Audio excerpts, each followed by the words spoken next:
This is amazing! It's a unique flower. Isang kakaibang bulaklak ang nakita ko sa farm kanina. Alam niyo ba kung ano ang pangalan ng bulaklak na ito? Dalawang bulaklak pa ang nakita ko. Yung una, hindi pa nakabuka, pero yung isa, bumuka na ang bulaklak.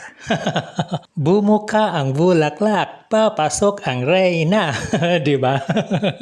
Makulay na bulaklak ito, maganda sa mata. Kaso nga lang, hindi siya maganda sa ilong. May kakaibang amoy siya kaya kung napapansin ninyo, may mga langaw na umaaligid at dumadapo sa bulaklak na ito. Ikaw ba? Have you seen this flower before? Anong tawag ninyo sa halaman na ito? Anong tawag ninyo sa bulaklak na ito? Let me know your answers in the comment section.